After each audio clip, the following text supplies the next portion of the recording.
یہ صرف ایک عسکری آپ کی فتح نہیں تھی، آپ کو بہت بڑی، شاید پہلی دفعہ اتنی بڑی سفارتی کامیابی ملی ہے۔ یہ قومی یکجہتی کو قائم رکھنے کی بھی ایک بہت بڑی کامیابی ہے۔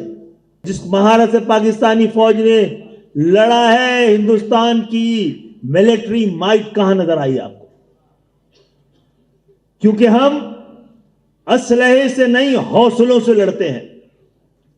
جہاز ہماری طاقت نہیں ہے، جذبہ ہماری طاقت ہے۔ کمال جہازوں کو چلانے والوں کا نہیں تھا، اس میں بیٹھے ہوئے جذبہ ایمانی سے چلانے والے فائٹر جو آپ کے پائلٹ تھے ان کا تھا۔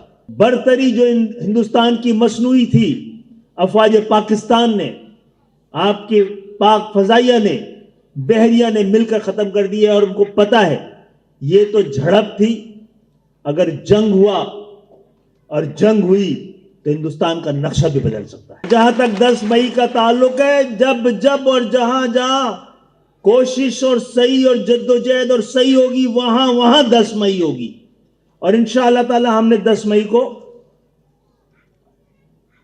جو کچھ کیا ہے، سب سے بڑی کامیابی تو یہ ہے بھارت کی جارحیت کا جو آدھے گھنٹے کے اندر جواب دیا گیا ہے،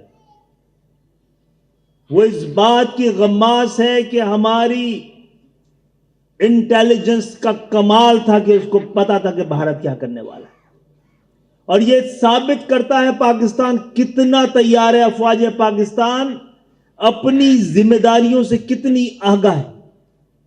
بھارت نے کہاں حملہ کیا؟ بھارت نے حملہ کیا مسجدوں پہ، بستیوں پہ، کھیتوں پہ اور گھروں پہ۔ جواب اس کو کہاں ملا ہے؟ جواب افواج پاکستان نے ہر اس جگہ پہ حملہ کیا ہے جہاں سے حملہ ہوا تھا۔ جنگ اس کو کہتے ہیں، وہ بزدلی اور جارحیت کی جو کی گئی ہے۔ مودی کا ہندوستان اس وقت، ہم ہندوستان کے لیے بھی دعا گو ہیں کہ وہاں پر کوئی ذی شعور، امن پسند اور اپنی اقلیتوں کا تحفظ کرنے والا، انصاف کرنے والا حکمران آئے، تاکہ پڑوسیوں کو آپس میں لڑنے کے بجائے آپس میں مل کر اس خطے کو مضبوط بنانے کی کوشش اور صحیح کیا جانا چاہیے۔ بھارت کی دھمکیاں عالمی دنیا میں مذاق بن کے رہ گئی ہیں، اس کا باپ بھی طاس معاہدے کو ختم نہیں کر سکتا۔ اقوام متحدہ اور ورلڈ بینک دونوں اس کے ضامن ہیں۔ اس نے جو حملہ کیا ہے وہ مسجدوں سے شروع کیا ہے، تاکہ پاکستان کی عوام مشتعل ہو کر دوسری عبادت گاہوں کی جانب جائیں، جبکہ مسجد ہو، مندر ہو، کلیسا ہو، سب پر پاکستان کی کامیابی کے لیے دعائیں ہو رہی تھی، جاگ رہا تھا پاکستان، اور ایک ایک پاکستانی کا ہاتھ دعاؤں کے لیے بلند تھا۔ ہمارے درمیان سیاسی اور فکری اختلاف ہو سکتا ہے، سیاسی طریقے کا اختلاف ہو سکتا ہے، سیاسی بیانیے کا اختلاف ہو سکتا ہے، لیکن ہمارے درمیان قدر مشترک پاکستان ہے، یہ مشترکہ پاکستان ہے، اور اس قدر کو میری اور آپ کی قدر بننا ہے۔ مذہب کو کبھی بھی اپنی سیاست کے لیے استعمال نہیں کیا ہے۔ ہم سمجھتے ہیں سیاست کی ذمہ داری مذہب ہے، مذہب کی ذمہ داری سیاست نہیں ہے۔ مجھے سیاست مذہب کے لیے کام کرنا ہے، مذہب میری سیاست کے لیے استعمال نہیں ہونا چاہیے۔ آپ غور کریں کہ 77 سال میں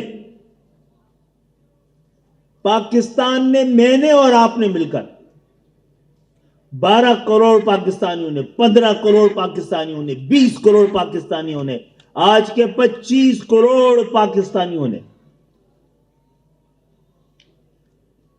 کبھی مل کر اپنے لیے کسی مذہبی جنونی کو اپنی قیادت کے لیے منتخب نہیں کیا ہے، ووٹ نہیں کیا ہے۔ پاکستان میں مذہب کے نام پر سیاست کرنے والے ہمیشہ ناکام ہوئے، اور جو جنونی ہو سکتے تھے ان کے لیے پاکستان کی سیاست میں گنجائش ہی نہیں رہنے دی گئی۔